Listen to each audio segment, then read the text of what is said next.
Hi, I'm Joanne and welcome to Crafting with Confidence.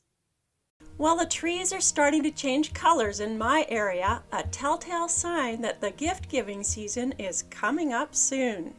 And this is why I'm delighted to share with you today an easy and fun project that you could create in about an hour or so, which would liven up anyone's home.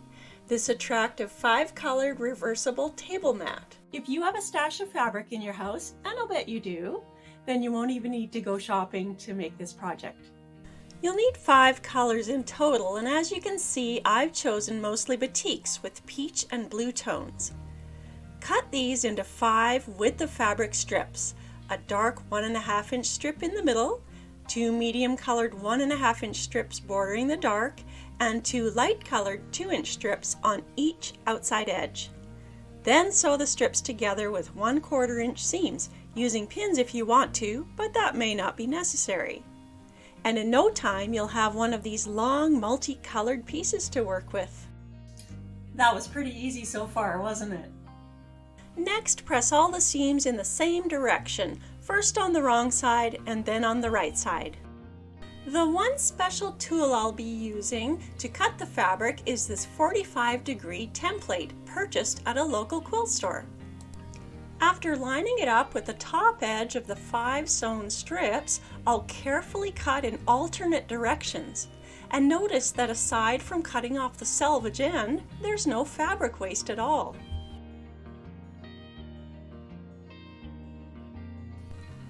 Then I'll arrange the 8 wedges so the colors alternate, and we'll sew them together 2 at a time. This time pins will be important to line up the seams, but you'll see that the seams nest really nicely with each other. When I've sewn together and pressed the quarters, I'll then stitch each half, and finally we'll join these halves. Here are the halves completed, and if we check out the back, you'll see I've always pressed the seams in the same direction, which will make the center where the 8 wedges come together the least bulky possible. Don't you love how this is coming together so far? If you do, don't forget to press the like button. We've actually finished the hardest part of the project and we'll be able to complete the rest really quickly. The octagon is around 13 inches wide, so I'll cut a roughly 16-inch square background fabric. In my first project, I chose the greenish fabric, but this time I'll try out the dark blue. Place the octagon right side down on top of your background fabric, which is right side up, with a layer of batting behind it. Then pin it carefully, for the machine stitching we'll be doing 1/4 inch from the edge, leaving a several inch opening in one section. When you're stitching, be sure to backspace a bit at that opening to strengthen it, and when you come to a corner, lift your presser foot so you can pivot the project. After that, it'll be time to remove the pins and to clip through the layers, including a little snip at each corner to reduce extra bulk. Now comes a fun part, turning the project right side out. A crochet hook can come in really handy here.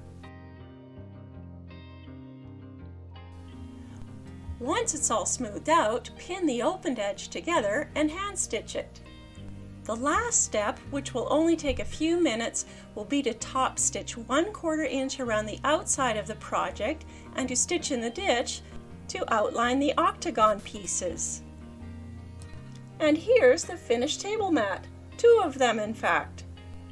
There are so many ways to use one of these, and who wouldn't appreciate receiving this colorful handmade item as a gift? I trust you now feel you have the confidence to make one, and of course you can always send me a comment or note if you need any assistance. Thanks for watching this video. Please subscribe to my channel if you haven't done so already, and if you need a couple more handmade gift ideas, you may enjoy these 2 videos as well. See you next time.